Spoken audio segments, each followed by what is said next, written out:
मित्रों, आपने भी देखा होगा कि पूजा पाठ करने वाले लोगों की जिंदगी बुरे काम करने वालों की तुलना में काफी कठिन होती है। यह आपने निश्चित रूप से सोचा होगा, इसलिए चलिए आपको इसका रहस्य बताते हैं। चलिए आपको पुराणों में वर्णित एक कहानी सुनते हैं, जो आपको बताएगा कि हर जीव को उसके काम के अनुसार फल मिलता है। अगर कोई अच्छे काम करता है, तो उसे अच्छे फल मिलते हैं और बुरे काम करने वाले दुखी होते हैं। श्री कृष्ण ने बताया कि एक गांव में दो आदमी रहते थे। एक बहुत धार्मिक था और हर दिन मंदिर जाकर भगवान की पूजा करता था, लेकिन दूसरा आदमी जो नास्तिक था, हर दिन मंदिर जाता था और अपने पति से धन चुराकर जूते, चप्पल और दाल खरीदता था। एक दिन गांव में भारी बारिश हो रही थी और मंदिर में एकमात्र पुजारी था। नास्तिक आदमी मंदिर गया और सब कुछ चुराकर वहां से चला गया। उस समय एक आस्तिक व्यक्ति भी मंदिर गया और भगवान की पूजा करने लगा। मंदिर के पुजारी ने उसे उसी समय देखा और उसे चोर समझा। वह गांव के बाकी लोगों से बचकर भागने लगा। वह वहां से टकरा गया और घायल हो गया। मंदिर में चोरी करने वाला व्यक्ति आस्तिक को मिला। कल्प बीतने पर भी करोड़ पाप कर्म से नष्ट नहीं होते। जब दोनों मर गए, आस्तिक व्यक्ति ने यमराज से पूछा कि उसके साथ ऐसा क्यों हुआ। यमराज ने कहा कि अगर तुम पर झूठा आरोप लगाया गया तो तुम मर जाओगे, लेकिन तुमने अच्छे काम किए तो बच जाओगे।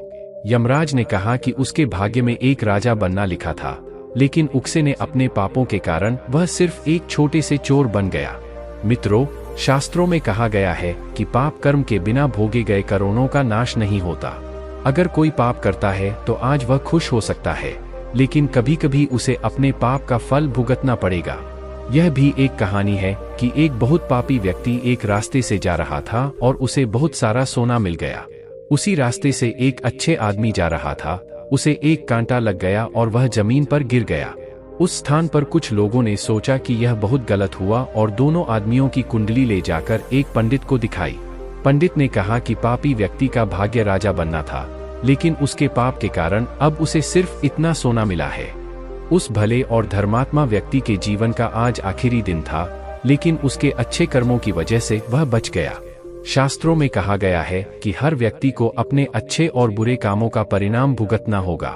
नेक कामों से अच्छे फल मिलते हैं और बुरे कामों से बुरे फल मिलते हैं। हमें अच्छे और बुरे दोनों कामों का परिणाम भोगना होगा। भगवान श्री कृष्ण ने भगवद गीता में कहा कि कर्म की गति को समझना आसान नहीं है। इसका अर्थ यह है कि यह समझना बहुत मुश्किल है कि किस जन्म में हमने क्या किया है और उसका क्या फल मिलेगा। यह संभव है कि आपने हजारों जन्मों पहले किया होगा जिस पाप के कारण आज आपको इतना बुरा हुआ है। इसके अलावा आप शायद अनजाने में कुछ गलत किया हो जिसके बारे में आपको पता नहीं है। क्या धोखा देकर किए गए पापों का परिणाम मिलता है? कर्म का सिद्धांत सटीक नहीं है। चाहे आप जानबूझकर करें या अनजाने में, अगर आप कुछ गलत करते हैं तो आपको उसका फल अवश्य मिलेगा। शास्त्र कहते हैं कि अगर आप अचानक आग को छुए तो आपका हाथ जलेगा ही। शास्त्रों में कई कहानियां हैं जो बताती हैं कि अनजाने में किए गए पाप का फल भी लोगों को मिला है। पांडवों के पिता महाराज पांडु की एक कहानी है कि उन्होंने एक हिरण को तीर मार दिया था। वे उस समय नहीं जानते थे कि एक ऋषि ने हिरण का रूप लिया था और उनको श्राप दे दिया था, जिसके कारण वे बाद में मर गए। सहस्त्रों के अनुसार क्षत्रिय राजाओं को शिकार करने की अनुमति थी और हिरण को मारना कोई पाप नहीं था, लेकिन पांडु को पता नहीं था कि वे एक ऋषि थे, इसलिए उन्हें इतना बुरा श्राप मिला कि वे मर गए। पाप से बचने के लिए क्या करें? श्रीमद् भगवद गीता में भगवान कहते हैं कि कर्म और उसके फलों को समझना बहुत कठिन है, लेकिन प्रत्येक व्यक्ति अपने कर्मों के फल अवश्य प्राप्त करता है। श्रीमद् भगवद गीता के अध्याय 18 में भगवान श्री कृष्ण ने कहा कि सभी धर्मों को छोड़कर मेरी शरण में आओ और मैं तुम्हें सभी पापों से मुक्त कर दूंगा।